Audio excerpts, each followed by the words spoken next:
Warning! This video is intended for educational and MS documentary purposes. The host, Jenny, of the podcast show, The Demon Within, is not a doctor or any type of professional medical advisor.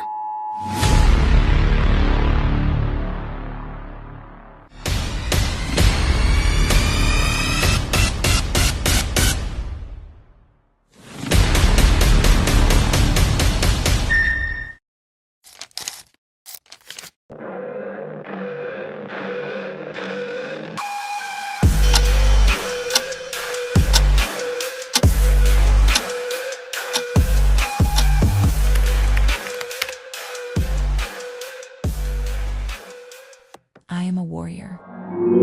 They tell you medicine is your lifeline.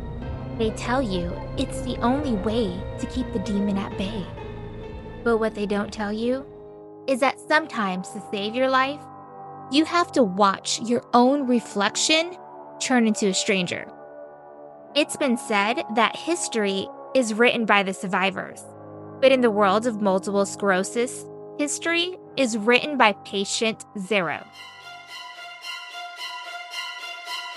In every clinical trial and in every sterile lab, there is a first person to swallow a pill.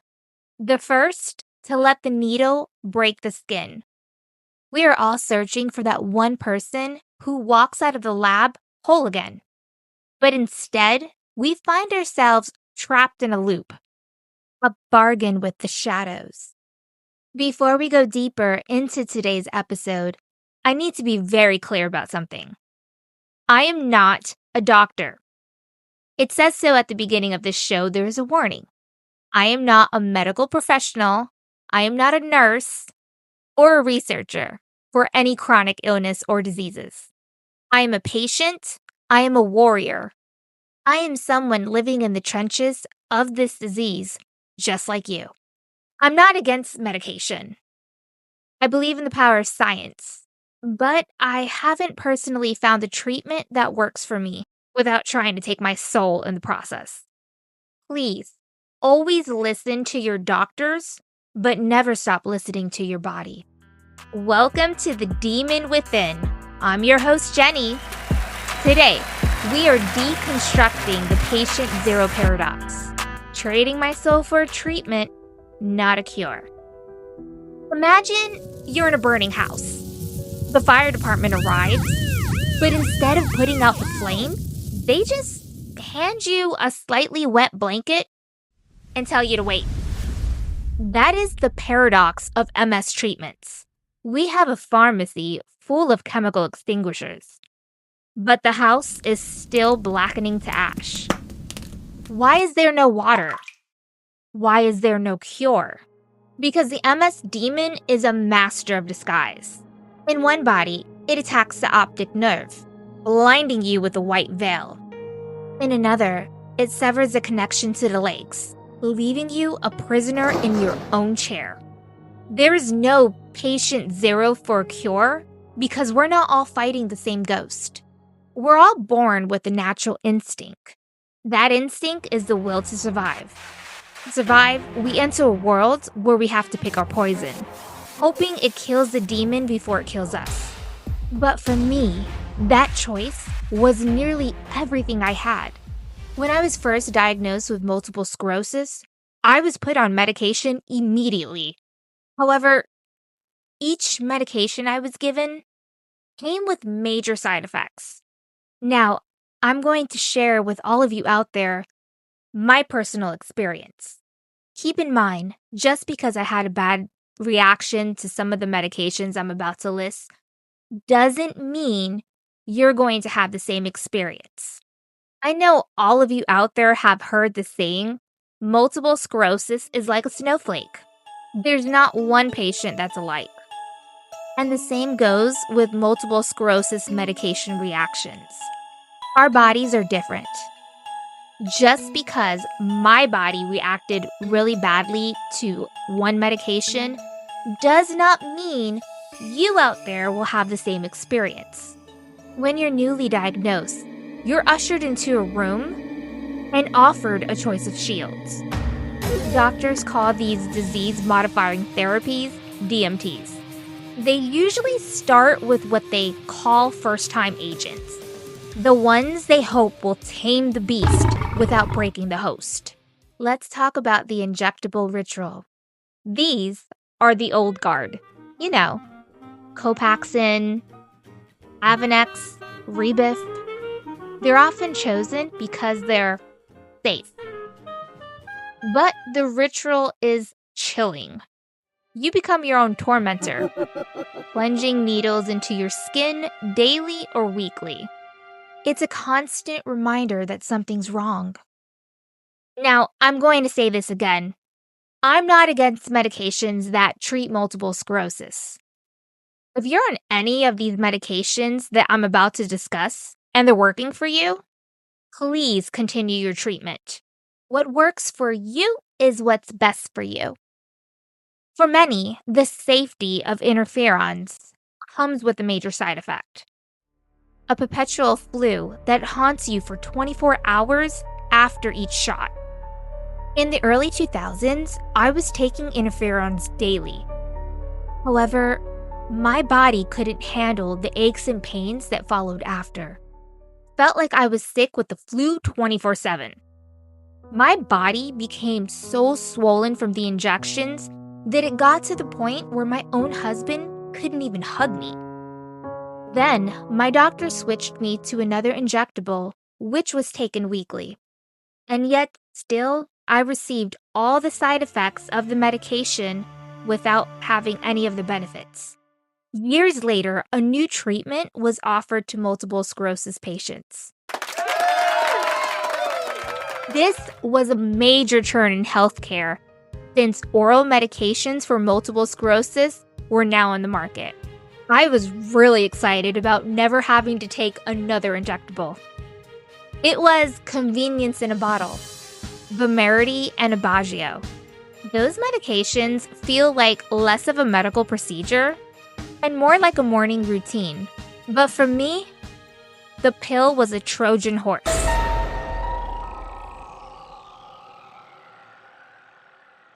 It was a cousin to the heavy-duty drugs given to cancer patients. One morning, I stood in the shower and I felt the water pull at my scalp. I looked down at my hands and they were full of clumps of my own hair. I watched my identity swirl down the drain, inch by inch, day by day, until I was staring at a stranger in the mirror. I used to have really long, beautiful, thick hair. After taking that medication, I started to look more like a cancer patient and less like a multiple sclerosis patient. I lost almost all my hair. It's been 13 years, and the little hair that grows back, that's it. It's very thin, it's never grown past my shoulders. It doesn't matter what multivitamins or supplements I take to have that thick, full head of hair that I used to have. Nothing works.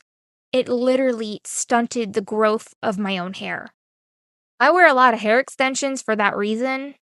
Some of you may have noticed already that in some videos my hair is longer and in others my hair is shorter. I'm not ashamed to say that I wear hair extensions from time to time. I'm a girly girl and I like my hair done and my nails done too.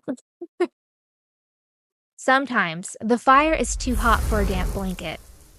Doctors move to the high-efficacy, modern line, the heavy hitters like Ocrevus or Kesimpta. And please excuse if I am not saying none of these names right, I am trying my best. Ocrevus is an infusion, a half-year ritual where you sit in a chair and let them hunt your B cells. Kesimpta is a monthly shadow you cast on yourself with a pen. These medications are powerful. They can stop the MS demon in its tracks. But the soul tax can be devastating. One of these treatments meant to, quote-unquote, save me, turned my own blood into a ghost town. My white blood cells dropped to a level so dangerous, it almost killed me.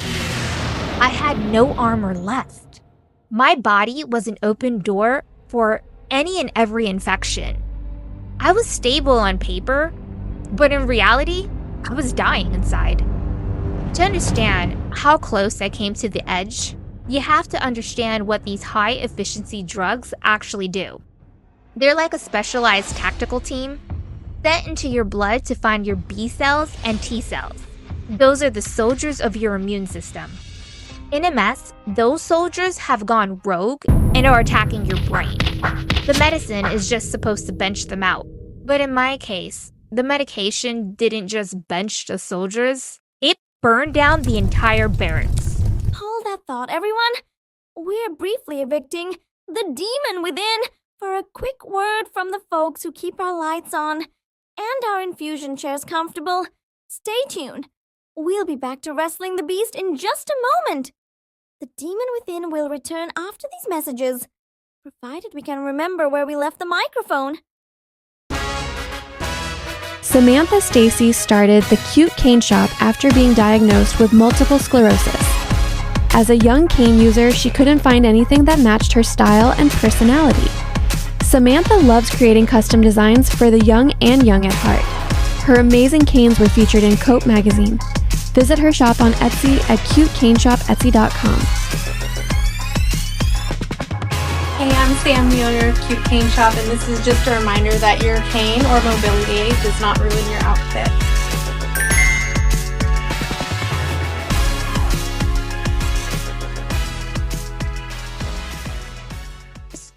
Doctors call this leukopenia. My white blood cell count didn't just dip, it vanished. I remember looking at my lab results and seeing the numbers highlighted in a bright red. When your count is that low, you're not just sick, you are completely defenseless. A single germ from a grocery cart or a sneeze from a stranger becomes a lethal threat. I lived in a state of absolute paranoia, feeling like the air itself was a weapon. I was stable, according to the MRI, meaning the MS wasn't moving, but I was like a walking ghost because I had no immune system left to keep me on this earth. Now, I want to get into something very personal. This next chapter that I'm about to discuss in my life was a very dark time for me. I'm going to talk about the darkest room I've ever stayed in with the steroid monster. The mental heist is perhaps the most haunted part of this journey. Some of these medications that you're prescribed with for multiple sclerosis crawl into your mind. I spent months into a chemical depression so deep, it felt like a physical weight on my chest. It gave me dark thoughts. At that moment, I hit rock bottom mentally, physically, emotionally. I didn't leave my room for 6 months. I stayed in the dark, and I couldn't see the light at the end of the tunnel. All I could see, feel, and think was darkness. If you're out there right now, please hear me. It's the medication talking. It's a side effect of the very thing we're taking to stay alive. Your life matters. You matter. And don't you ever forget that. And when the flares hit, we turned to the liquid fire, the high-dose steroids. They stopped the attack, but the side effects that I received from those were really scary. I watched the scale climb with massive weight gain that I couldn't control. My body changed. I was swollen. You couldn't even recognize my face anymore. And then came the respiratory issues. Every breath felt like I was trying to breathe through a pinched straw. The irony of the steroids is that they're called rescue meds. They're supposed to save you from a flare-up. But for me, those medications actually felt like an assault. High-dose steroids cause your body to hold on to fluid with a desperate iron grip. I felt my skin stretching, my joints aching from the sudden weight gain, but the horror lived in my chest. It's called steroid-induced respiratory distress, or severe inflammation of the airways. Imagine trying to run a marathon wearing a corset made out of lead. Every time I try to take a deep breath, my lungs hit a wall. My heart would hammer against my ribs. 110, 120 beats per minute, just while I was laying perfectly still in the dark. I was absolutely terrified to go to sleep, wondering if my body would fight for that next sip of air. When the doctors finally added steroid allergy on my chart, it was a relief, but a hollow one. It meant one more door had slammed shut. Don't touch that dial. You won't believe the tip we're sharing in the next segment. It's a total game changer for your daily routine. But before we hit a home run with that, let's take a quick time out for a word from the amazing sponsors making this show possible. Stick around. You don't want to miss this. Surviving Life is a deeply honest and uplifting memoir by Ricky Harvey, a British author who has lived with primary progressive MS for over 2 decades. From a turbulent childhood marked by family conflict to the challenges of serious illness, Ricky shares a life shaped by resilience, love, travel, and unmistakable British humor. This is not a medical book, but a lived experience story, one that balances tears with laughter and hardship with hope. Along the way, Ricky reflects on marriage, family, disability, and the importance of finding light even in the darkest moments. As praised by Paul Lima, the book is told with humor, honesty, and a huge heart. Surviving Life is a reminder that love, family, and humor can carry us through anything. Surviving Life can be purchased on Amazon. The author of this book, Ricky Harvey, donates 20% of royalties to his local MS therapy center. Many of you write me about the crap gap. You know, that window of time, 2 or 3 weeks before your next infusion, where the medication starts to wear off and the shadows start to creep back in. Your legs feel heavier. The brain fog rolls back in like a thick, cold mist. It's a haunting reminder that the MS is still there and you're not better yet. We spend our lives in the waiting room between doses, praying that the next round won't be the one that drops our blood count or takes more of our hair away. We're caught in a cycle of being treated for a disease while simultaneously being treated for all the side effects of that medication. It's a dizzying, expensive, and soul-crushing merry-go-round. We take the pill for MS, a pill for the nerve pain, then a pill for the depression that the first pill caused, and another pill to help us sleep through the jitters. This is why a cure is the only exit from this labyrinth. This, my friends, is the patient zero paradox. We all have these medications, yet we're still on fire.